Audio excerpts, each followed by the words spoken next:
Right, now we're going to do the rye bread. Now rye is very different because rye does not have the gluten content of wheat. So you can't develop an elasticated protein network and you end up with something that's actually a little bit more like a batter, cake batter. But you'll find that it is dough-like in its consistency. And therefore it's a little bit more simple to produce because this is really about mixing, measuring and mixing. Now what we do here is a two-stage process. Now let's just see if that is coming into kind of view and focus of the equipment. But basically what we do is we make up a pre-ferment based on the starter, some flour and some water, and we let that ferment overnight and then add that in the morning. We pop 200 grams, or a little bit more of rye flour, some salt and some hot water, some actual just boiled water into the dough. And that will, once we mix all that up, you then ferment, or you let that stand for about 4 hours before baking. So that's what we're going to do here. So now we're making up the overnight, what we would call the pre-ferment. So I've calculated that I'm going to use about 150 grams of the starter. I know it says 134 on the piece of paper, but you know, to try and get 134. And this is my lovely starter made using that freshly ferment rye starter. It's just gorgeous. So I'm going to dump about 100. There you go, 143. Boof, a little bit. God, it's gone to 148. So that's about 150.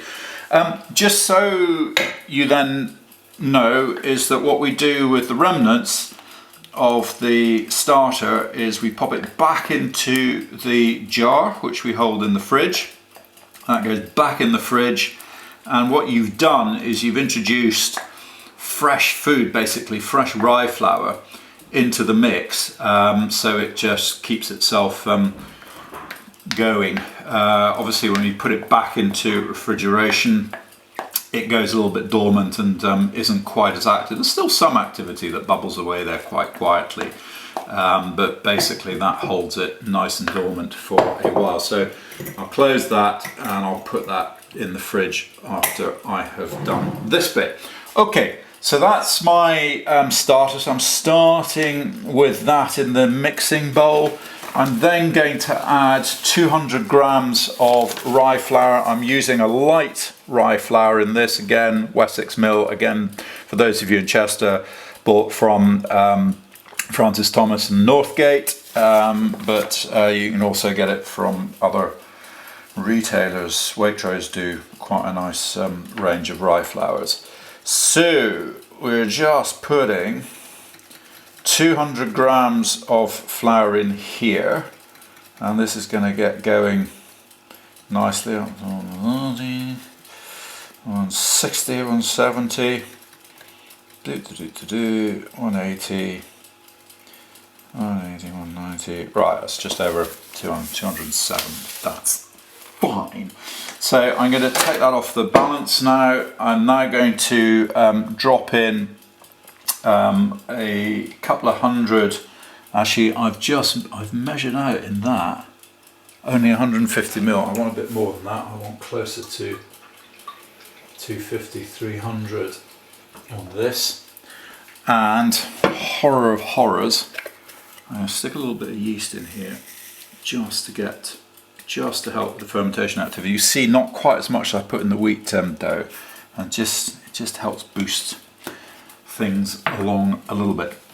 So I'm now going to add some water, again, not all the water, and I'm going to take the wooden spoon from the starter dough there and start to mix that in. And what I'm looking for is quite a thick paste. This is a little bit too thick because I'm going to mix it into dry ingredients in the morning.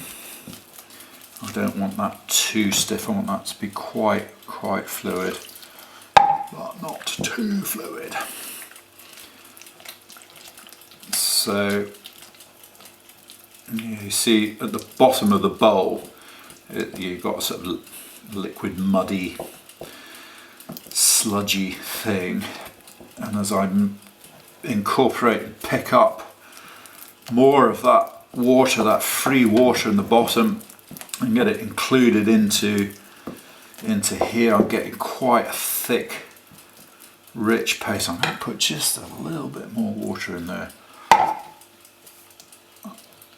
And yeah, if I get that, just feels it, if I get that incorporated, it means what I'm really looking for, I guess, is the ability to stir this without thinking. I'm going to break my wooden spoon. Yeah, so that's whipping around nicely like that. Okay, I think that's good. That's good enough. It's possibly a little loose, but in the morning what we're going to do is add some rye flour and more water to get the finished article.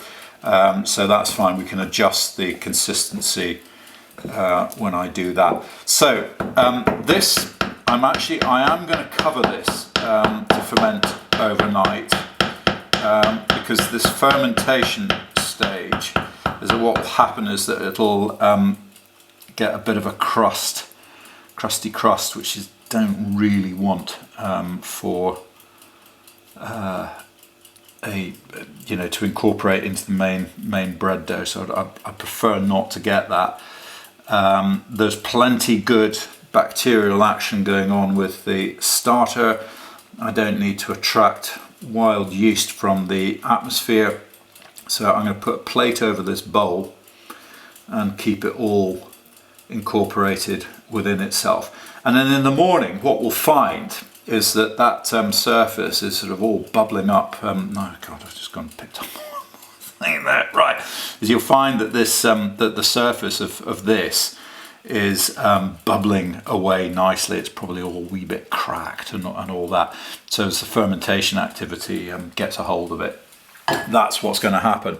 So I'm just going to find a plate to put on top of that, and then that again will sit for 12 hours or so overnight, and I will come back to that in the morning and deal with it then. So this is the point about this process, is that there's a bit of manipulation, interference, activity once every so often in the kneading process for the wheat flours, and this is a little bit of activity now, a little bit of activity in the morning, and baked it. So you can actually fit this into a busy day, hectic schedule.